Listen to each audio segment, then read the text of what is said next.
আসসালামু আলাইকুম। দেশে এবং দেশের বাহিরে যে যেখান থেকে আমার ভিডিওটা দেখতে পাচ্ছেন, এটা শশা ক্ষেত।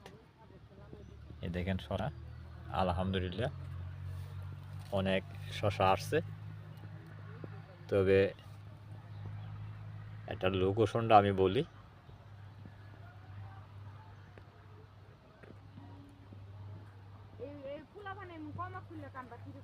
আমাদের চৌমনি ইউনিয়ন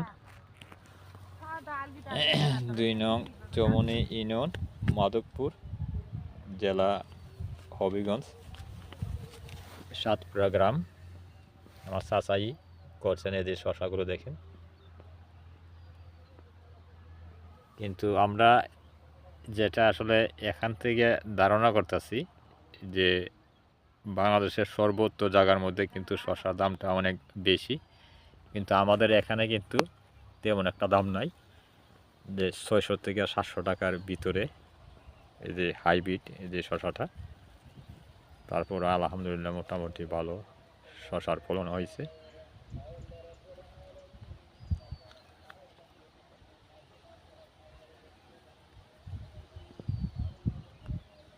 এখানে আমি আসলে শশাটি দেখাই, যে শশার যে সিস্টেমগুলো দেখেন।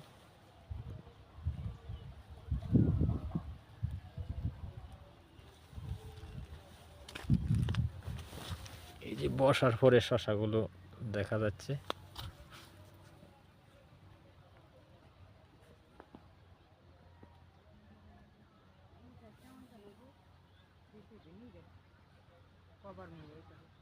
যাই হোক, যতটুকু দেখাবার চেষ্টা করতেছি দেখেন।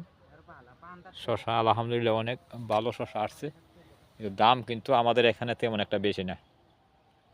আসলে পেপার পত্রিকা টিভিতে যেগুলো যেরকম দেখি যে দাম আকাশ ছোঁয়া, কিন্তু আমাদের এখান থেকে যখন আমরা বিক্রি করি ৬ থেকে ৭০০ টাকা মন, তে ৬ থেকে ৭০০ টাকা মন হলে কিন্তু তেমন একটা লাভবান আমরা কিন্তু কৃষকরা হচ্ছে না, এটাও সত্য। আর যারা খুচরা অথবা এই যে পাইকারি বিক্রেতা, তারা হয়তো নিয়ে অনেকটা লাভবান করে। তবে আমরা কৃষকরা কিন্তু মানে সর্বোচ্চ ৬০০ থেকে ৭০০ টাকা মন, তাহলে ৪০ কেজি ৬০০ টাকা মন হলে দেখেন আসলে কত করে পড়ে। গত বাজারে আমাদের যে বাজার, ওই বাজারে ৬৫০ ৭০০ এরকম গেছে শসা। মানে এটা কিন্তু আমাদের জন্য একটা আশানুরূপ ভালো একটা পজিশন না। আমাদের যে শসা যদি আমরা ১২০০ থেকে ১৬০০ মানে ২০০০ উপরে থাকলে আমাদের একটা মোটামুটি আর্থিক একটা ইনকামের একটা সচ্ছল পথ তৈরি হয়। আমরা যারা আসলে কৃষক, অনেক টাকা কিন্তু খরচ হয় একটা এই মাঠে। যাই হোক, আমি সবার কাছ থেকে বিদায় নিলাম। সবাই ভালো থাকবেন, সুস্থ থাকবেন। আল্লাহ হাফেজ।